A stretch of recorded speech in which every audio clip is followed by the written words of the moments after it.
Oh my God, what's that feeling? It's like not like daggers in your brain or your gut. It's like almost good. Like it feels like flowers inside of your body. It feels like I feel blue. I feel like the blue and light. Good news, good feelings. We'll see how long it lasts. Anyway, welcome everybody. You know how we always say that Wednesdays are big news Wednesdays? I think today is the day that proves that maxim because Jayar Jackson joins us for the biggest news Wednesday ever. I'm trying to figure out because I feel like this happened before. There was a big news Wednesday and you said the same thing. It's the biggest, I think it was the day after the election. It might have been the day after it was probably the day after the election. Yeah, that's true. But like, I feel like we had like the day after the impeachment might have been you. Like it always lines up that Wednesday is the big day. It happens so regularly. That's when it became a thing that JR Wednesdays are just big news Wednesdays. And so in honor of that, I want to make sure, because a lot of things are gonna go on today. I got my popcorn. Rudy, I even got Yoda. Yoda? It's gonna be great. You eat your popcorn one by one, we're like, I'm sure. I can't tell if that's popcorn for the election, which we're gonna talk about, or if that's popcorn for all of the madness happening in DC right now. Is that a Mexican Coke? Oh yeah, I just had to pop it off with my opener, man. This is real stuff. That's real burp bubbles you got there for me. Nice, I like it. You don't see Don Lemon burping on the news that often. Popcorn anyway. I love it, and there's popcorn emotes in there, by the way. Oh, and by the way, if you're watching on YouTube right now and you weren't here for the pre-show, we've been steadily rolling out new emojis, and today it doesn't fit thematically, but it's JR just like depressed with the news. It's actually a good day for the news, but I'm sure there will be bad days. You'll get to use it then. Anyway, for everybody watching, regardless of where you are, thank you so much for watching. Be sure to hit the like button and share the stream so that people know we're active as we go through what is way too much. This run, we got 1.5 rundowns for like less than one show that we have time for. There's just so much news.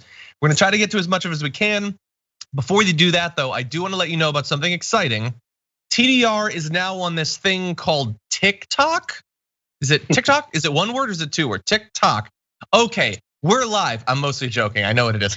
Anyway, so this is good news for the Dragon Squad. If you want quick, quippy clips or me coming up with the next dance craze. Viral dances delivered daily on TikTok. That's what we've got for you. We're gonna be posting snippets from the channel. You're gonna see Jason dancing. We're gonna see what happens. Is Sprocket going to appear? Definitely, yes. Is Sprocket gonna go viral? I can only hope so.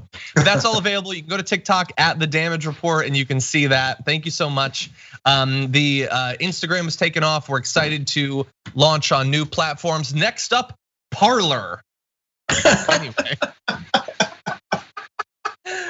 Oh God, anyway. Okay, JR, with that, you wanna jump into some news? I'm done, I'm ready to go. I don't know what we're gonna talk about today. Anyway, let's do this.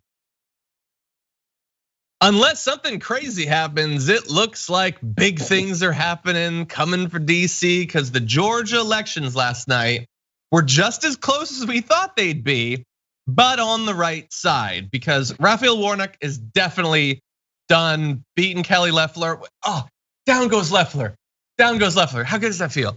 We're gonna talk about the results. We're gonna be super serious. We're gonna be super newsmen and all that stuff. But she's so terrible. She's so terrible, so corrupt, so robotic. They took her to like REI and bought her like working man clothes or whatever, like a puffy vest and like flannel. And she started like doing this a lot and pretending that she's ever spoken with a peasant. And it didn't work. That's the good part. The joke was sort of on us, but the punchline's on her because she just lost to Raphael Warnock, and it feels so good to be able to say that, JR.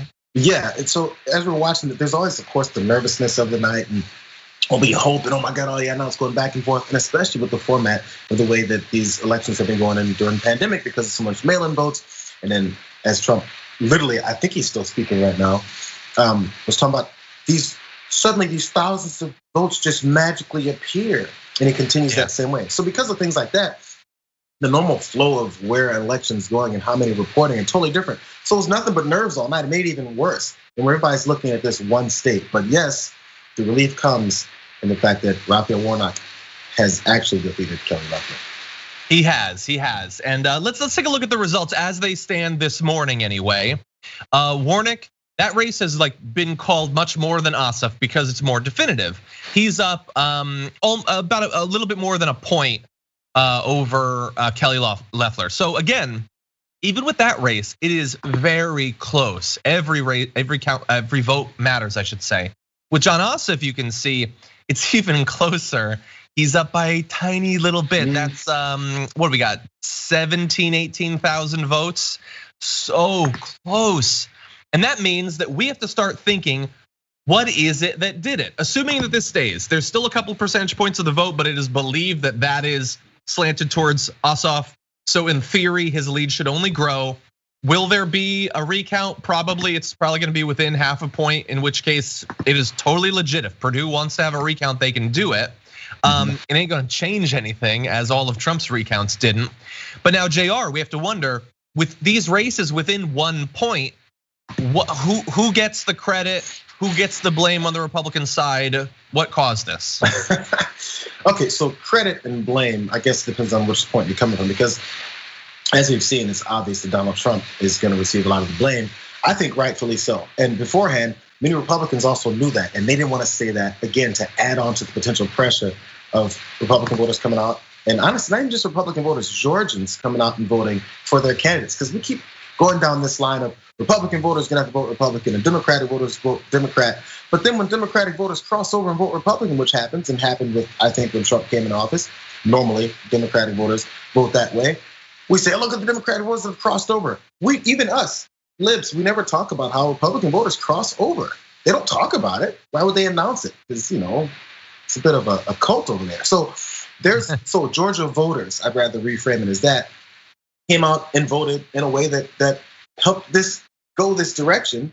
And obviously, people are tired of Donald Trump. It doesn't matter what affiliation you have. And the ones who talk about how much they're going to go through everything for him, they're the ones that are talking. There's many more that aren't talking. I'm so tired of hearing him complain about the same things that are his own fault over and over and over again. So yes, the number one culprit of this is Donald Trump. You got Mitch McConnell advisors and people that surround him that are talking about how they're gonna pull an all-out war against Trump now. Because look who lost his power, potentially. If Ossoff finished pulling this off, is Mitch McConnell. So those allies and those folks, they have a serious bone to pick with Donald Trump, especially since in the last few days, last week or so, he's been attacking Mitch McConnell. So, hey, this is ripe for all kinds of cross inter fighting amongst the Republican Party. Totally. Oh, and I just have to keep being reminded of the good things that are happening because my mind isn't used to holding good stuff in it anymore. So down goes Kelly Loeffler, corrupt, made money off the pandemic, didn't do anything. The only election she has run in, she lost, so that's funny. Down goes Purdue, an awful person, the weird racist comments about Kamala Harris's name and the Ossoff ad where he made his nose larger, and he's just a terrible guy overall. Down goes Mitch McConnell, who's basically just a shell stuffed with trash. Down goes Mitch McConnell. Him not having power is so important. It's better than Loeffler and Purdue losing combined, so they definitely go down. But yeah, on Trump, dude, you love tweeting about all the people that you supposedly got elected, that you just swoop in there, you do some tweets, you do some rallies, you deliver results, okay? That's what I would call the coin. Now let's look at the flip side of that coin, because when you come down and you do your rallies and you did your tweets and they lost, both of them, they lost, Donald Trump. Where's your power? Where's your power? And I think that this might maybe be an indication, or this makes me think that perhaps the Trump as the driving force of the Republican Party might not be as durable as it probably will be and as it certainly seems. Because the thing is, what Trump provides right now is a feeling of grievance and victimhood after losses. So whether it's him, he's doing it already, and we're gonna get to that in a few. He makes them think, hey, it was all stolen, okay? And the Republicans love that. They love feeling like they weren't actually beat, they didn't actually lose, they're not actually losers. But you know what they like more than being made to feel better after losses? wins, and Trump can't deliver those anymore. He can't deliver for himself. He can't deliver for other people. Even in red states like Georgia, he can't do it. And so they still like him, they still love him. But like at some point, don't they want to win again? And so to do that, maybe they have to eject Donald Trump. Well, I mean, I guess who's going to be the ones who decide that? Is it the voters? Because I don't think enough voters look far enough ahead. And that's just the nature of it. Doesn't matter. I'm not talking about just Republican voters. But voters generally don't look far ahead. Politicians do. Politicians are the one who set up someone to run for a major office 2 cycles ahead of time, and then they set up that path to get them to go there. We've talked about that. You have to set up their resume to look good enough so that when they are presented on the national stage, suddenly people look at them and go, I never heard of this guy, but he's got a lot of accomplishments. Oh my God, he's so great, he's so wonderful, he's done this, he's held that position. So there's setups that happen like that. And yes, the parties will plan for that. But the people, I'm not sure if they're following that the same way. Yeah, maybe. By the way, really fast, couple more facts on this. So Warnock especially, who did a little bit better. It's looking, I thought Warnock was gonna be several points ahead of Ossoff. But Warnock did do a little bit better. And he did better pretty much overall than Biden did. He overperformed in mostly like Atlanta suburb, like more black areas by about 3 points better than Joe Biden. But even in Trump counties, he did about 2 points better than Biden did. So like across the board, more Dem areas, redder areas, he was doing better than Biden. And if we take a look at the breakdown of a few different groups, including racial demographics, let's take a look at this. You can see he did very well, 90% amongst black men, 94% among black women. But look at the white vote, 74% of white men still went for Kelly Loeffler. These are deeply conservative white men in Georgia voting for one of the most artificial, out of touch billionaire candidates ever. Because at the end of the day, she's still white, still a Republican. It's all that matters. They're not gonna go for Warnock. I heard he was trained by Marxists. So anyway, he's really dangerous. Yeah, I know there's tons happening. And then I just want to, because you said heroes and culprits so really fast. And honestly, she deserves a full segment on it. But Stacey Abrams is the hero on this. Stacey Abrams is one who's been working since no one knew who she was on things like reforming our voting system, fighting back against voter suppression efforts that the Republican Party has been pulling since the beginning of the Republican Party. So there's always been an exclusionary role when it comes to who is allowed to vote, to live a certain way, own property, everything throughout every kind of political disagreement and discussion and suppression of rights in this country has been carried out by certain groups of people who want to hold on to that power to just, at first it was just the land owning white person. Then it stretches on to a little bit further, but still it was every layer that was added to any kind of rights given in this country were people that still held a superiority over other folks' rights who were still being suppressed. It could cross through gender lines, it crosses through your gender identity lines, through sexuality, any of that stuff. People's rights are still being fought for, and we forget that. We like to say, "Oh, it's come such a long way. Racism is over. Bigotry is over." None of that matters anymore. We defeated Nazis in 1945. No, we didn't. They're still around because we still entertain their thoughts. We still hope for their votes. One of our parties still does. So we still have a lot to fight for. And Stacey Abrams was waging that fight, even when she was running for governor. She still fought. And then after all that, she didn't give up. And look what happened. This organization is putting people in place and letting them know how important this election is and giving them an opportunity to vote for actually their futures. And she's the hero in this, while Donald Trump is the heel. And that work still needs to continue because maybe Georgia's shifting, maybe it's durable. It's still incredibly suppressed in terms of voting rights. And next time Trump isn't gonna be on the other side of the ballot to vote against. It makes me wonder though, what if Georgia didn't have insane crushing voter suppression? What would the state actually look like? Now we could get there, but it's going to be people like Stacey Abrams as well as a number of other individuals and groups, both operating today and those who have laid the foundation for it over the last decades. So that work needs to continue. Like if you did a great job by supporting, whether financially or getting out the vote, like Sunrise Movement was like getting people to vote and text their friends and everything. You still need to support those groups even after this, because if we don't put in the work between now and midterms, those midterms aren't gonna be great. And by the way, Warnock is gonna have to run for re-election in 2 years. So because again, this is a special election. Ossoff, who didn't perform as well, luckily gets a full 6-year term. But Warnock is going to be running again very soon. So if you were involved and invested this time, you get to take a little break maybe. But then we got to get back in there and make sure that this seat stays that way. Yeah. It's a lifelong thing. It's just engaging in the political process and fighting for your rights, especially when you've been part of the disenfranchised group. That's not a temporary fight. It's constant, because the people who want to gain power and want to control everything, they don't want to give that up. It's not like they lose and go, okay, they got us. It's never been that way. We need to talk about a relatively new show called the Republic, or UNFTR. As a Young Turks fan, you already know that the government, the media, and corporations are constantly peddling lies that serve the interests of the rich and powerful. But now there's a podcast dedicated to unraveling those lies, debunking the conventional wisdom. In each episode of the Republic, or UNFTR, the host delves into a different historical episode or topic that's generally misunderstood or purposely obfuscated by the so-called powers that be, featuring in-depth research, razor-sharp commentary, and just the right amount of vulgarity. The UNFTR podcast takes a sledgehammer to what you thought you knew about some of the nation's most sacred historical cows. But don't just take my word for it. The New York Times described UNFTR as consistently compelling and educational, aiming to challenge conventional wisdom and upend the historical narratives that were taught in school. For as the great philosopher Yoda once put it, you must unlearn what you have learned. And that's true whether you're in Jedi training or you're uprooting and exposing all the propaganda and disinformation you've been fed over the course of your lifetime.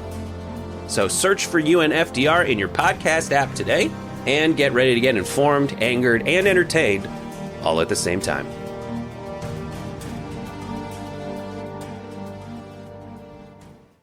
And by the way, we're getting great commentary live that I'm trying to also see about the ongoing Mike Pence stuff. It looks like he's not playing ball with what Rudy Giuliani and all of them want. We're going to talk more about that later on. They're already contesting one of the results. One of the reasons I'm not focusing as much on it, although we will be talking about it in a few minutes, is it's not going to overturn the results. So, but we will touch base with it in just a little bit. Thank you for everyone who's giving us updates.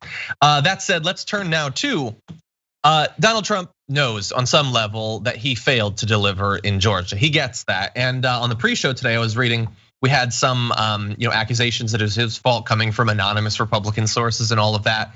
Well, he has a strategy to respond to that. Is he responsible for those dueling losses? No, because you know why?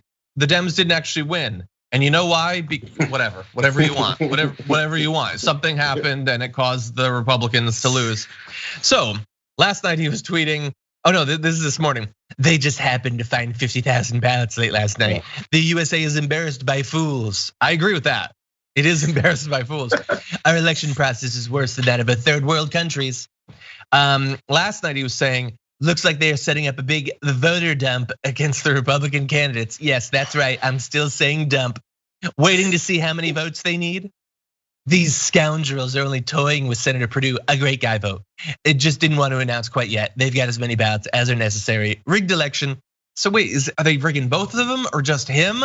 Why are they rigging it and making it so close that you're still gonna have a recount? Here's a follow-up. Why not rig it on November 3rd so that we didn't have these runoffs to begin with? None of this makes any sense. Except that this is a very, very fragile man who is trying to process in real time his continued failures.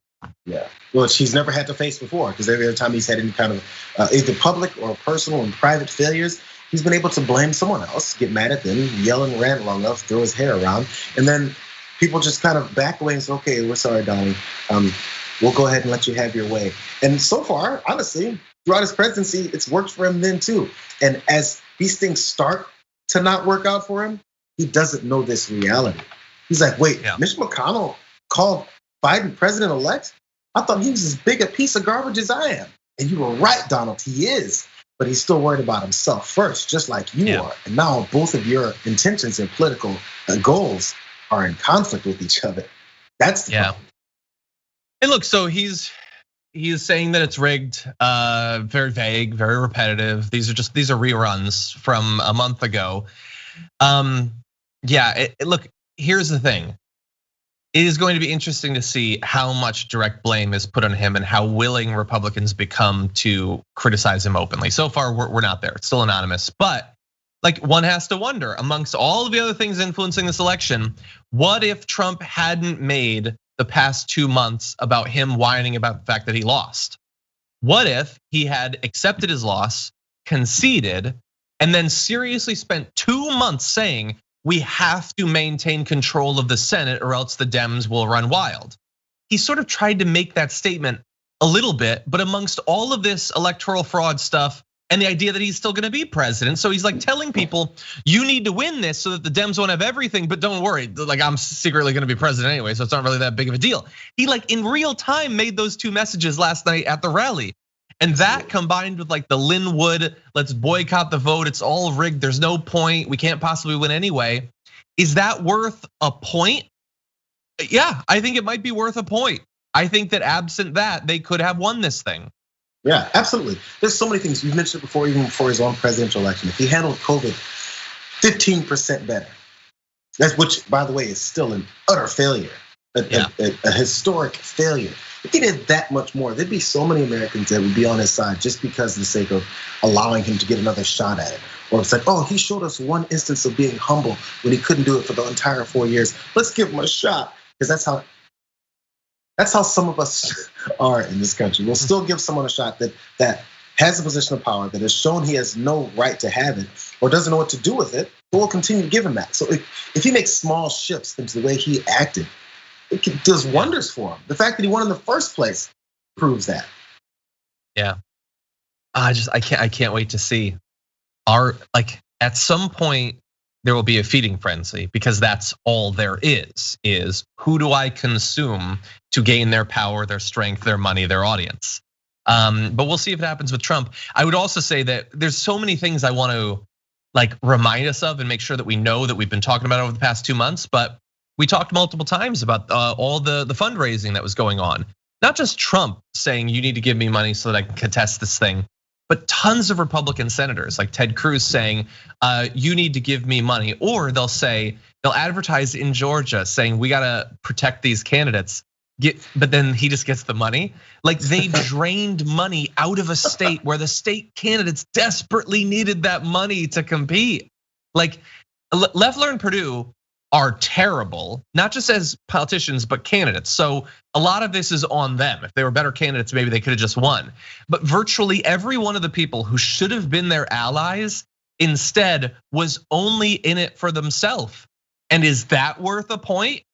Maybe that's worth a point too. There's a lot of stuff that could conceivably could have swung this thing.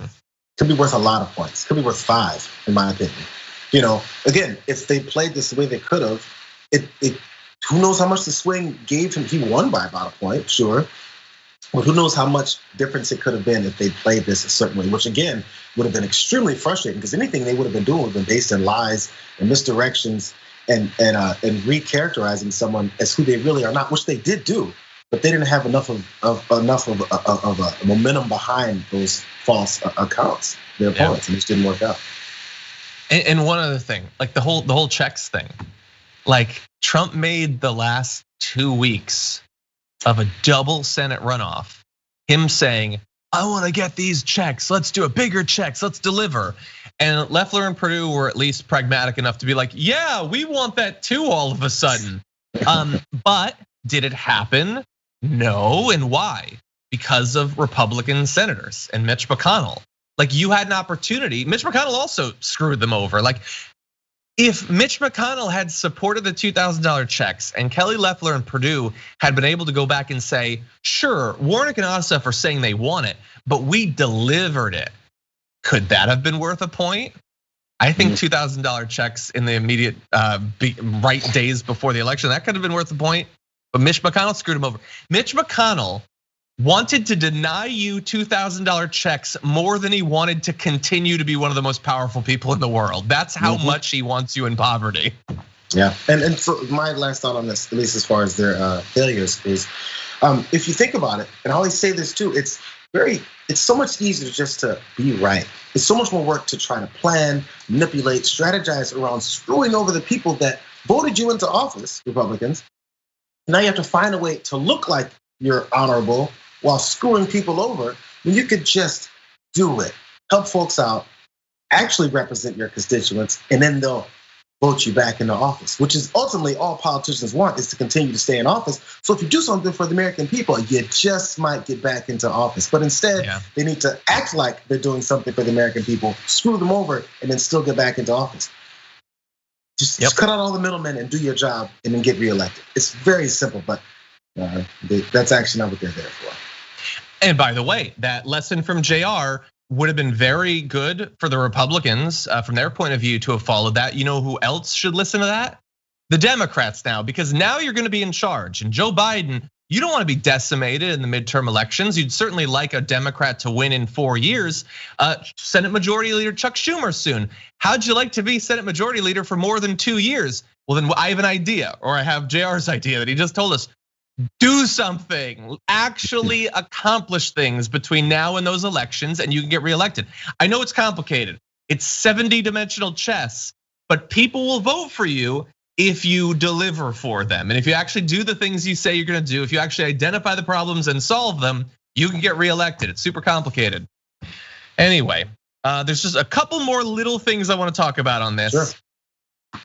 Everyone watching this, I want you to tell me in the chat, what is the toughest job in America? What's the hardest job to do, to qualify for, to be able to continue to do? You tell me, I don't know. But I do know the easiest job, and you know what it is? Right-wing grifter. You know why I know that?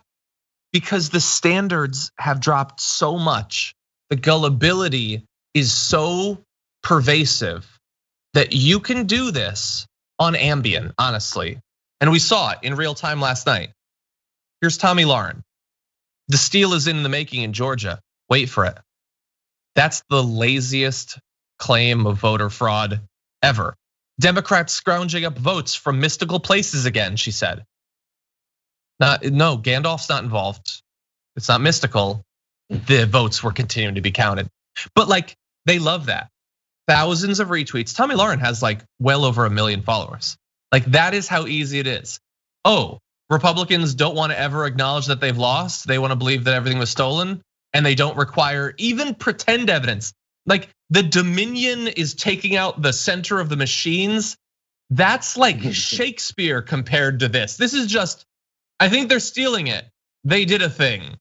And yet, she's going to make tons of money with that sort of thing. It's such an easy. Jayar, why aren't you a right-wing pundit? Oh my God, bro, I could be living in my house on the beach in a year, 2 years tops, bro. Easy. It's really easy because you don't have to say much. It's the same parroting of repetitive points over and over and over again. How much these socialists try to take over the country. I used to be a Democrat, but now they screwed me over. Oh, my eyes have seen the light. Thank you, Republicans, for leading me to the light. Oh, I owe it all you guys. Hey, we have to fight back. Hey, First Amendment rights. I'm sorry, Second Amendment rights. First Amendment only for us. Just go through the line of ridiculous things you can say and how much you hate one side based off of nothing. No explanation. No details, no facts, nothing. Just say like, here comes the steal, you guys. Wait for it. Isn't that what you put on like a viral video when you're waiting for the person to slip at the end when they're doing something amazing at the beginning? Wait for it. Here comes the punchline. It's gonna come, I promise. By the way, I watch plenty of fail videos, so that's why. Of people falling? Yeah, so if you weren't watching in real time as the results came in, here's basically what happened.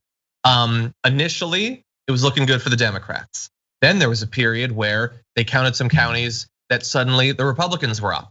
And then that lead fell, and eventually the Democrats took back over. Here's the thing about that. All of those votes were in the entire time. This wasn't a thing where things were changing. We're just getting a real-time view of the count. There's nothing new happening. It's just counting, okay? And what you'll notice is, I don't know how much I was tweeting about this. In that middle period, the period where the Republicans are both up, I was nervous and I was feeling bad emotions. But you'll notice that what I wasn't doing was claiming that at that point it was being stolen. You'll notice. But for the Republicans, it's just, at the beginning it's being stolen. Then the Republicans are up, yay, I guess it's not being stolen. Then they counted more, now it's been stolen. That's not how reality works. That's certainly not how elections work. It's just so lazy, and this isn't even about Tommy Lauren. Tomi Lahren is going to be as lazy a grifter as her desired marks will allow her to be. And they will allow her to be really, really lazy because they don't require anything more. She's not the only one. Kayleigh McEnany was tweeting, does anyone truly believe that an anti-military, anti-police, Fidel Castro-inviting, Reverend right-loving Marxist embroiled in a child abuse scandal won fairly in the state of Georgia? I don't. Okay, cool, I guess. Does anyone believe that, a billionaire, pandemic grifting, like we could all do this. We could all, It doesn't mean anything. She lost, he won. A child abuse scandal. It was about someone else pouring pee on someone that he wasn't even involved in, and it was 18 years ago. That's why she has to be vague about it, because even she knows that the evidence she's providing isn't strong. It's just so rote. And the reason we're talking about it basically is I want you to be just ignore yourself to this, because they are never going to accept a Republican loss again. They're at the very least going to pretend that they don't accept it because there is clout to be gained by it. There's money to be made by it. Yeah, and honestly, we've set up this system of you talk about grifters. It's set up of this system where you don't have to work very hard to gain political power and make a lot of money. And maybe previous to that, Republicans, whenever they would lose, like say 80s, 90s, they'd have to step back and go, okay, how do we reconfigure a way to trick Americans into thinking that we're for them? Now they don't have to do that anymore. All they have to do is give a couple hints as to how messed up the system is, and therefore vote for us. That's very simple. It doesn't require any thought process. It doesn't require you doing any work. It doesn't require you to tell anyone the truth. It's really easy to lie. So that's become the new mantra of the Republican Party. It's always been that way, but just blatantly lie without even having any veil over it. And then enough of the idiots will listen to it and buy it. And then you can continue on with your political destruction of the country. But I don't know, maybe it's catching up to them. I doubt it. Because look, we still had tens of millions of people vote for this guy. And then there's still these people that are gonna be out there protesting today for the Senate to overturn the election, and then for Donald Trump to somehow come riding in on his horse. I don't know what they're looking for today, but it's not gonna happen. Yeah, I watched really fast. I watched a little bit of Loeffler's speech last night, and it was like that. Just watch that speech, and you'll know why she lost this thing. Because she is, like they just picked a billionaire and said, "Hey, you go be a senator for a little bit." But she's not a politician. She's not charismatic. She doesn't get it. It was literally she stood there and said, "Warnock wants to pass socialism. I don't. I'm here for you. I'm here for the next generation." No. That's why you lost in Georgia, in this deeply red state. That's why you lost, because you're terrible.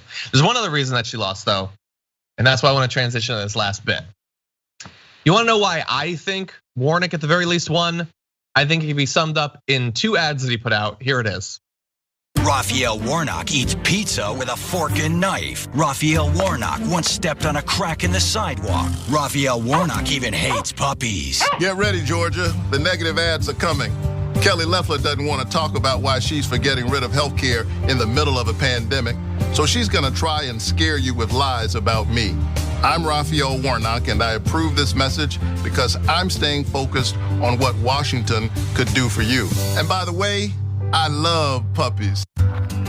We told them the smear ads were coming, and that's exactly what happened. You would think that Kelly Loeffler might have something good to say about herself if she really wants to represent Georgia.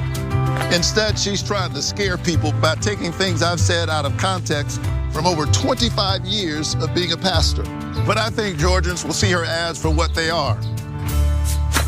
Don't you? I'm Raphael Warnock, and we approve this message. I mean, Raphael, maybe there what's is the a puppy's person that name? can oppose that. The puppy's name? I don't know, but I want to know. I want to follow that puppy on Instagram. Yeah, no, obviously that's not why he won. But it was very clever to get out in front of some of the attack ads. It like instantly, there was more charm in any 2-second portion of those ads than Kelly Loeffler has been able to manifest in the entirety of her life. Like you like that person. That doesn't mean that person's actually gonna deliver. We have to hold that person accountable, but there is something very likable and charismatic about that person. Yeah, you guys know how much I hate the sleeves rolling up thing from politicians. They wear a collared shirt to a disaster event, roll up their sleeves and say, we're gonna work on this, and they're not doing much work anyway. But just put on a t-shirt and some jeans. You don't have to wear the collared shirt with the rolled up sleeves and say that you do it. I hate those political, like these images of being a politician that's out with the people. By the way, that Warnock ad was full of them. And still, it's way more likable than Kelly Loeffler. Yeah, the walking of the dog, the sunshine, walk along white picket fences, all of that is political ads. I hate to call it out like that, but walking, the far shot, the beagles in front of him. He's wearing a nice American styled vest. Not that it's American flag, but like Americans. He's American with the vest on. He's walking down the street. He mentioned how she's smearing him, and he's a pastor for the past 25 years without saying I've been a pastor for 20. I notice all these things in this, but it works. And maybe, the majority of people don't sit and listen to those small things and see what they're doing to have you think a certain way. But in thinking that certain way, it was true.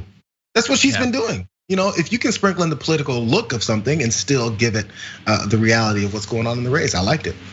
Totally, yeah, I liked it. It's stupid, and like obviously, like the substance is far more important, but it's very likable. Maybe I'm just like a dog person, but I got news for you. There's a lot of dog people out there. It works. It works. Anyway, yeah, we played that ad like a long time ago. I just want to remind everyone of it. It looks like he's doing something with his hand there. Anyway.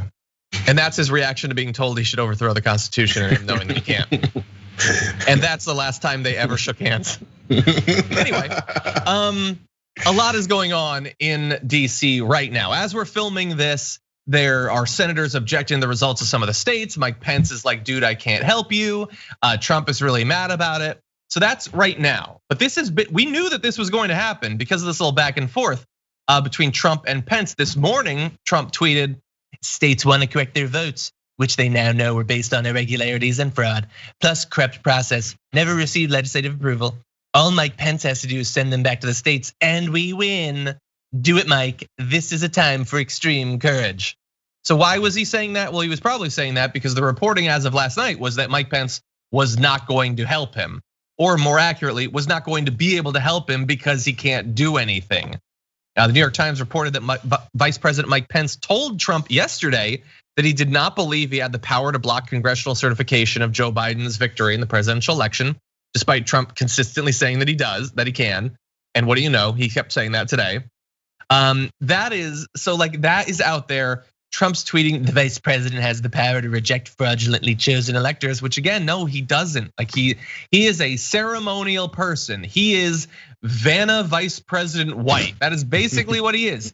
He's literally supposed to open the envelopes and say, La La Land won, oops. That's all he's supposed to say. That's the end of his part of the thing. He doesn't actually choose whether Moonlight gets to win or not. And so Pence told him that. And he told him in advance that he wasn't gonna help him. So I have to assume, and based on what we're seeing out there today, Jayar, Mike Pence is done in the Republican Party. Oh, well, apparently save Trump. Well, so first of all, I forget if it was Washington Post or New York Times that originally reported that Pence had to tell him, sorry, bro, I can't help you. I can't do nothing for you, man, in the words of the illustrious Flavor Flav. So in saying that, Trump then disputed that report that they were going back and forth, that Pence told him that he can't do anything about it. So he's even disputing the news of it happening and continues the pressure on Mike Pence.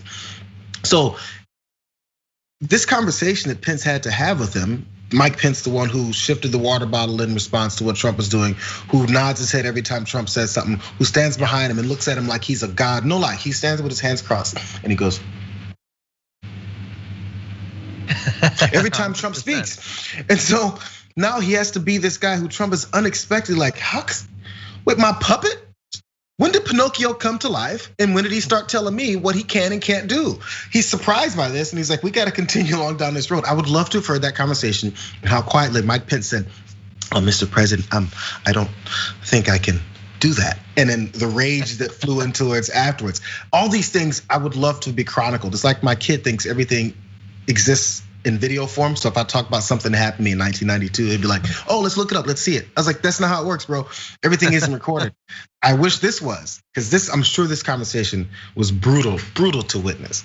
Yeah, and the aftermath is gonna be brutal for Mike Pence. And look, any sympathy that you have would be wasted to put on Mike Pence. But in his defense, for the first time ever, he can't do anything. And Pence and Republican voters, or sorry, Trump and Republican voters, if you're watching this, which you probably are, you're not busy in DC or anything, trying to overthrow the government.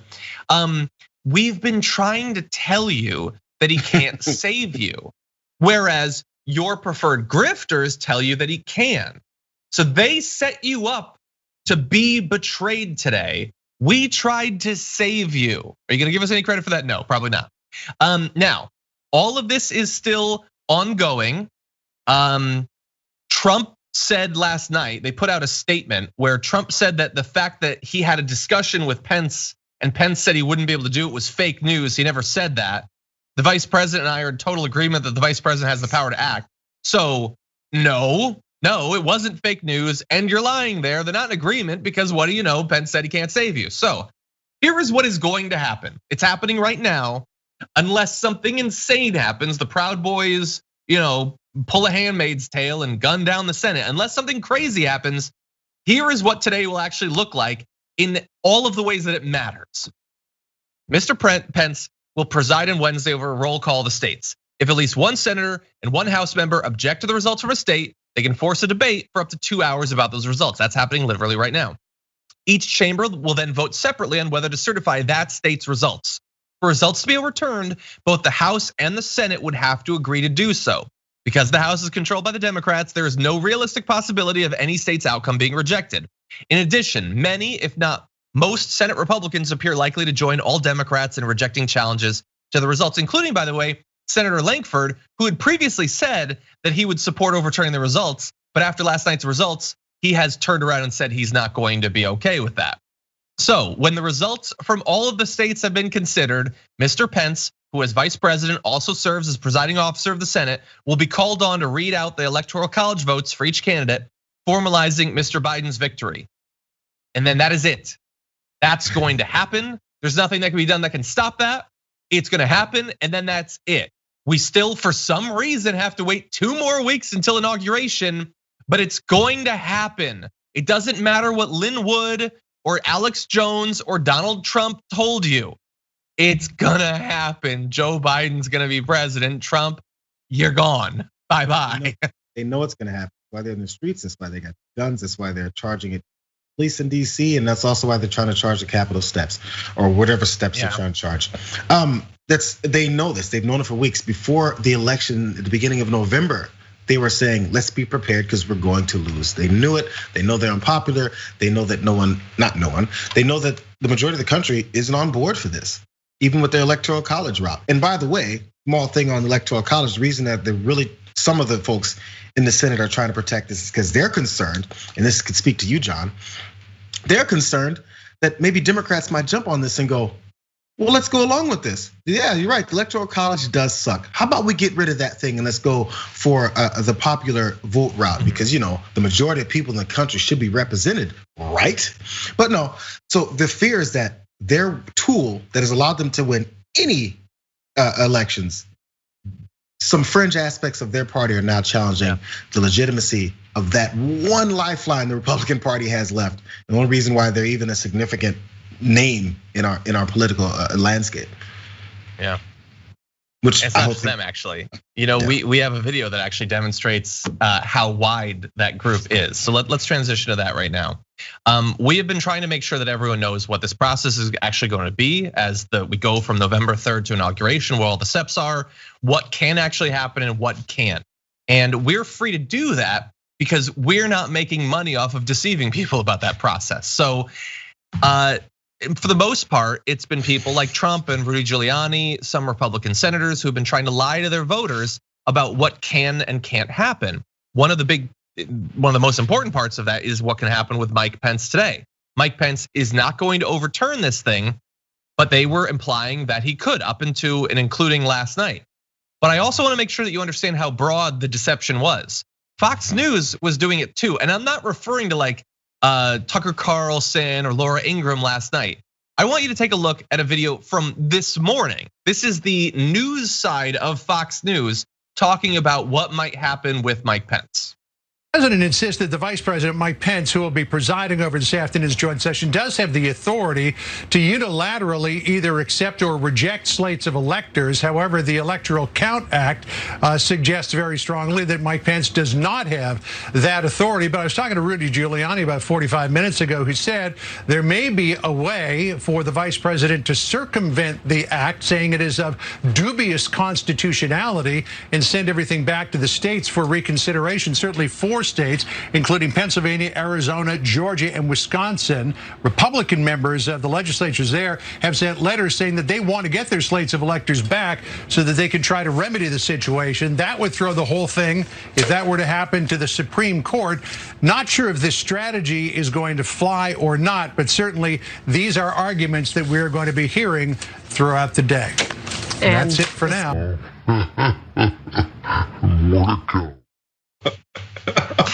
So, great job, Marissa, with that.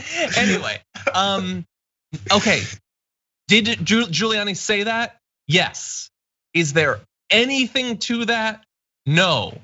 And that was a newsman of Fox News who's like, well, I mean, will it work? Who's to say? No, it won't work. And you know that it won't work. The woman laughing at your joke at the end also, she knows it won't work. Why aren't you being very clear to your audience that Rudy Giuliani is talking out of his wherever and he doesn't, it's not going to happen. Even up to this morning, they're lying to their viewers about what Mike Pence can do. And nobody should be more mad about this, by the way, than Mike Pence, because he can't save Trump. And the country is now filled with millions of Republicans who think he could have and chose not to. Yeah. So this has been an amazing amount of character assassination of Mike Pence over this.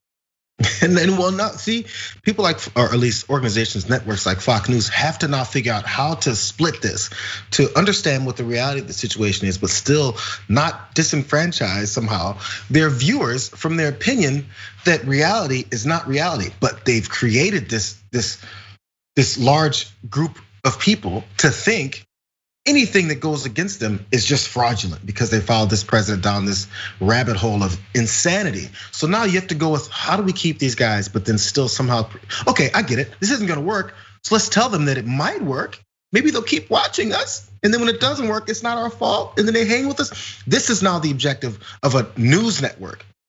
Not to tell you the truth, but to still halfway tell you this lie, but then not claim that they're the ones who told it to you. They just allowed you to believe it so that you can still hang on with them and be fooled that they're actually on your side.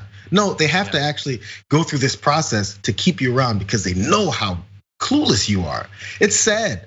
It's sad. And I wish one day, I hope one day, maybe they'll start telling 90% truth.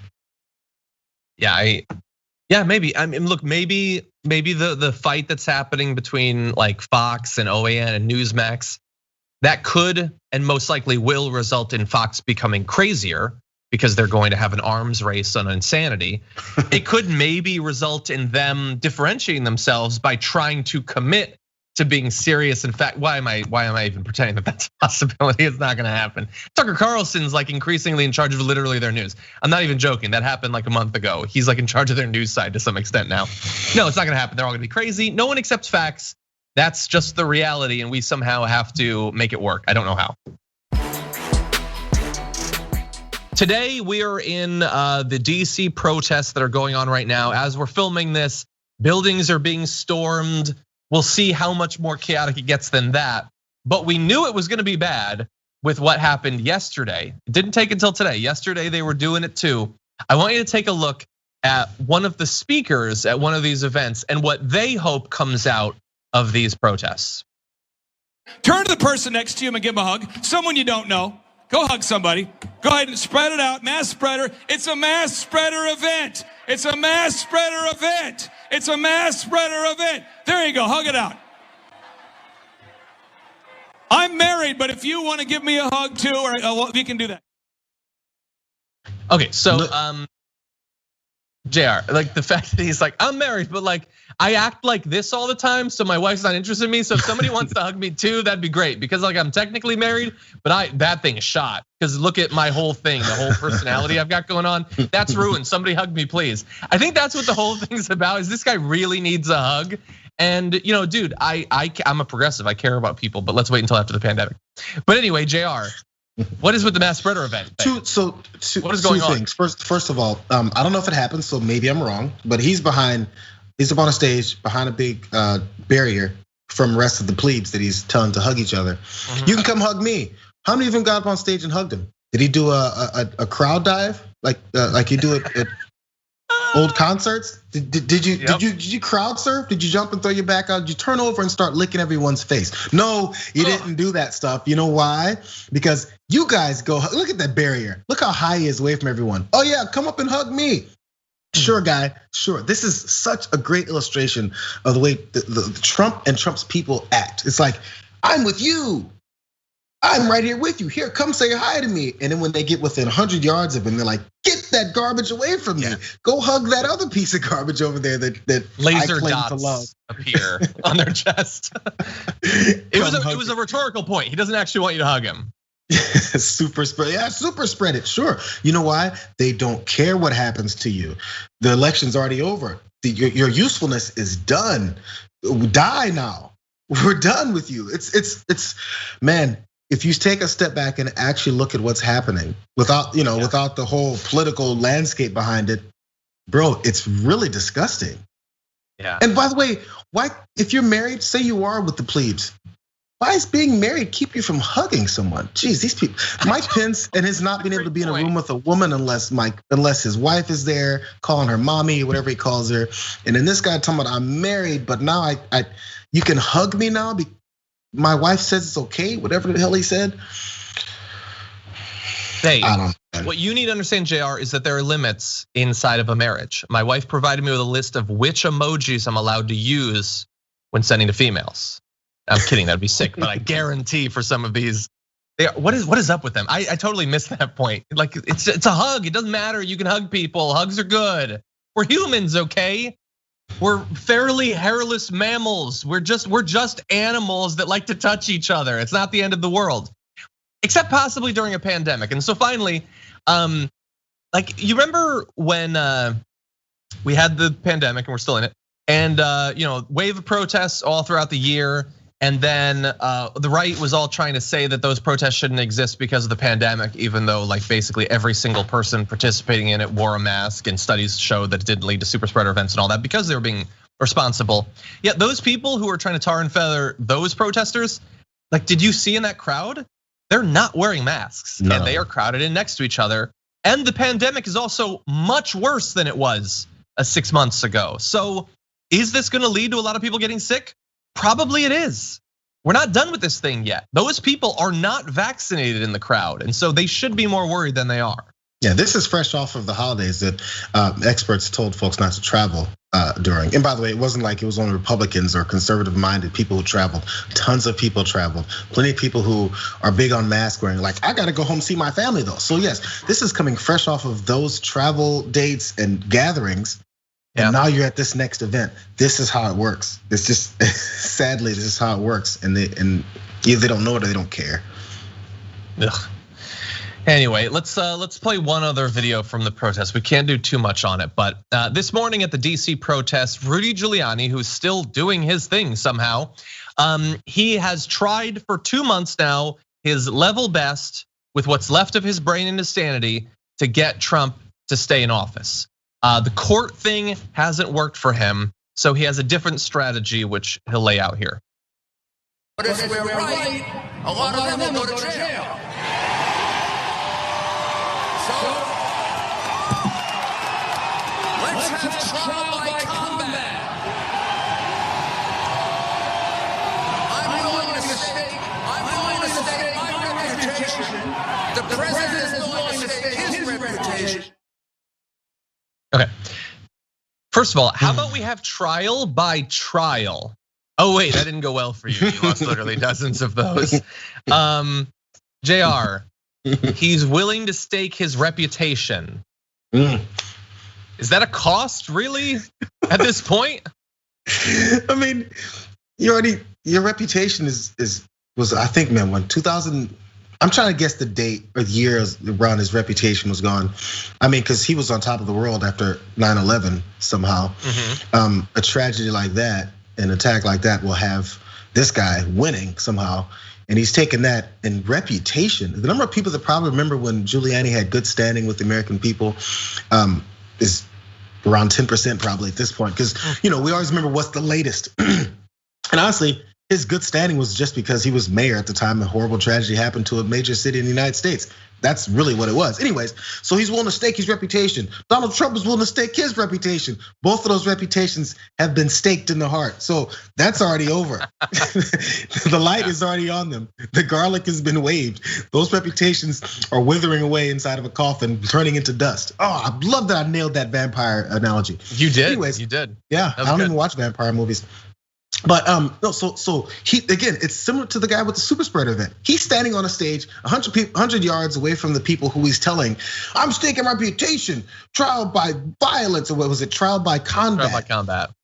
Are you gonna be in this combat, Giuliani? No, Rudy Giuliani is not gonna be in the combat. Rudy Giuliani is not in the streets of DC running into DC police right now. Rudy Giuliani is not running around without a mask on, breathing on other folks that are yelling about stop the steal and Trump won. He's not doing any of that. He's standing up in front of people, telling them to go fight and breathe on each other and then fight with cops. And then after cops pepper spray them, not shoot rubber bullets yet. I'm not sure if that's coming.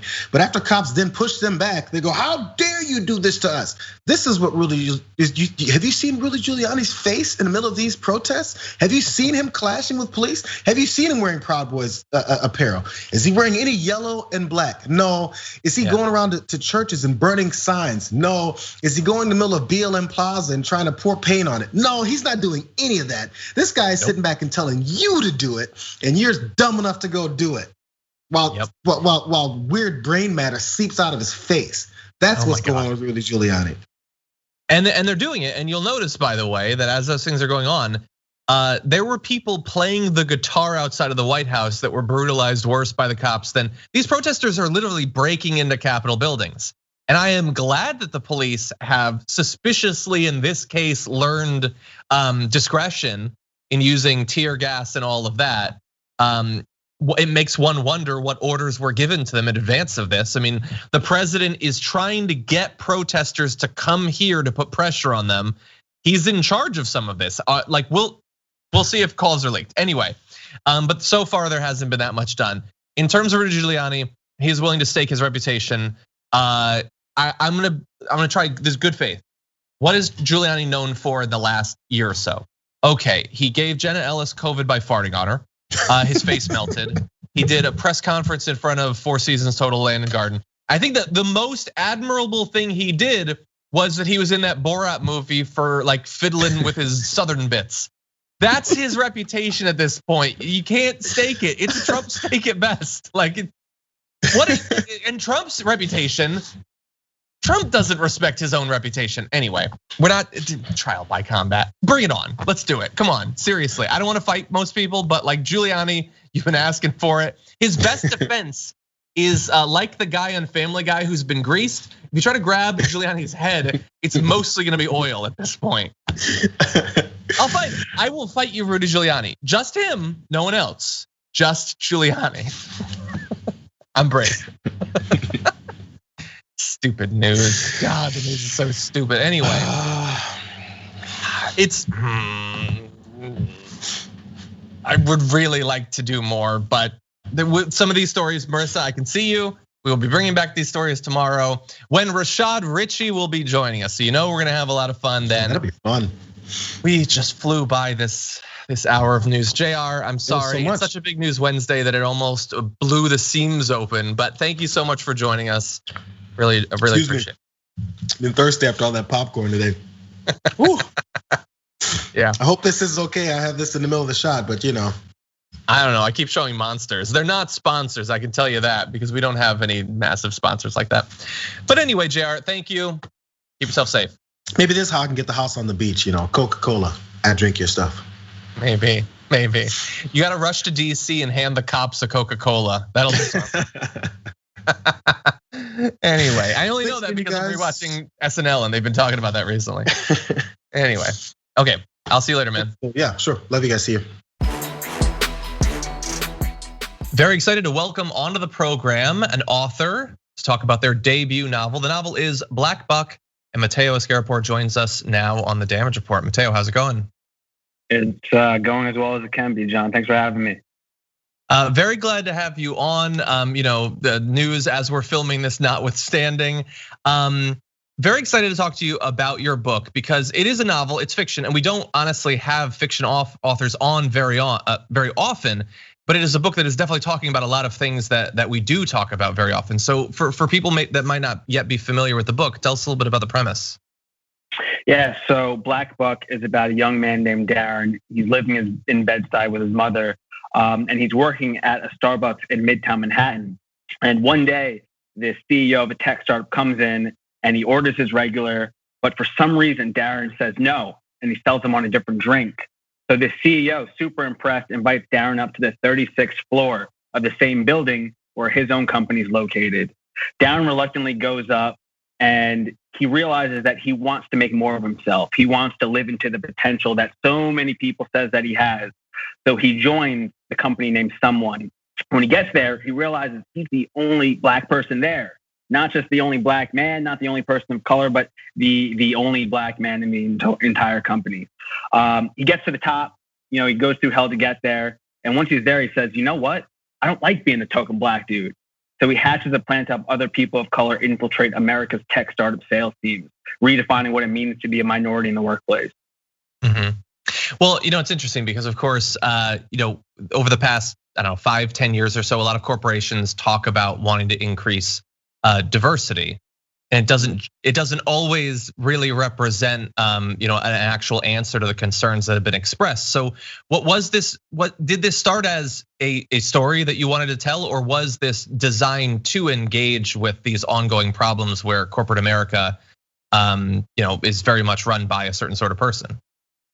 Well, it was the former, but I think that you can't separate it from the latter, right? Through me telling Darren's story of what it's like to be the only one or the resident other, which so many of us are in these white majority workplaces, that it would be almost impossible to not comment on the disparity of representation and diversity. But more important than diversity, inclusion, right? Like you have people that say, all right. I know we don't have a lot of Black or brown folks. Let's just get some in there. So they bring some in, they hire them. But then when they get there, they're like, wow, I actually don't feel included. I don't feel welcome. So it's not just about fulfilling a quota. It's more so changing the environment to make it a place where other people can come and not just survive, but thrive.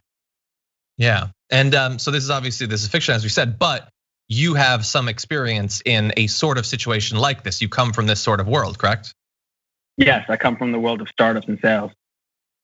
And so, it's interesting. They always say, you're supposed to write about what you know. What was your experience able to help you bring to this world for people who, like I've never really worked in a startup. I don't necessarily know about that corporate culture. So, what did that experience help you in bringing this world to life?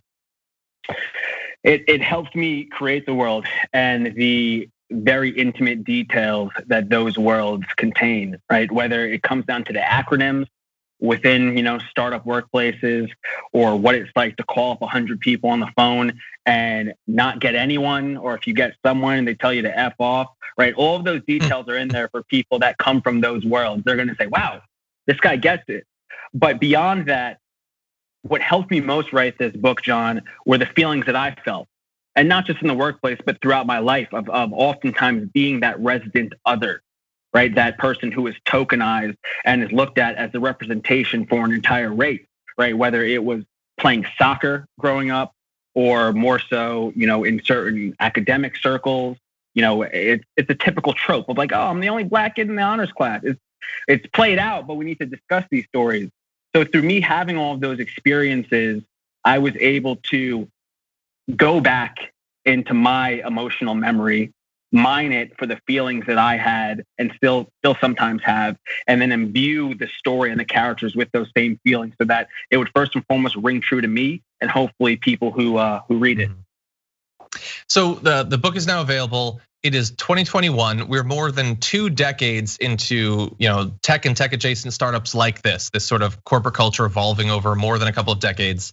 From your research and based on your experience, Is it improving? And if so, by how much? Wow. Listen, man, I try not to talk out of my, so I can't, I can't give you a how much. And it would also be hard for me to say if it's improving because I wasn't in this space 2 decades ago. Do I think it's improving though? Yes, because at least we're having these conversations now.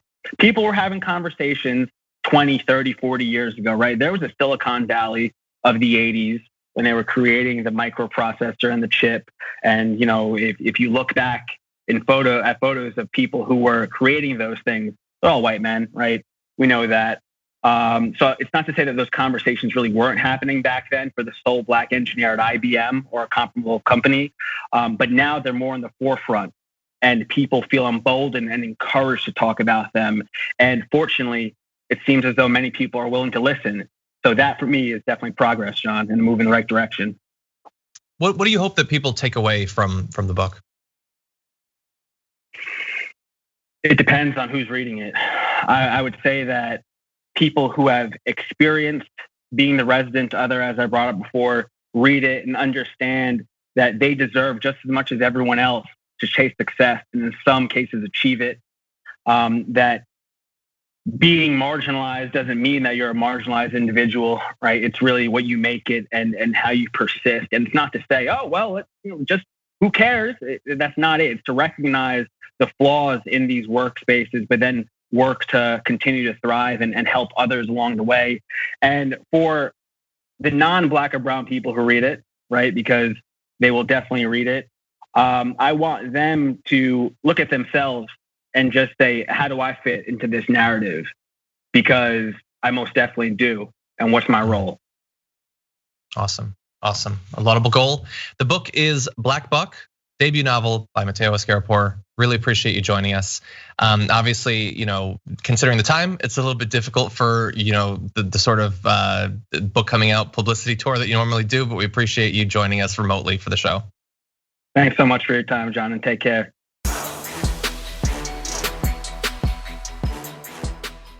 Thanks for listening to the full episode of The Damage Report. Support our work, listen ad-free, access members-only bonus content, and more by subscribing to Apple Podcasts at apple.co/TYT. I'm your host, John Adarola. I'll see you soon.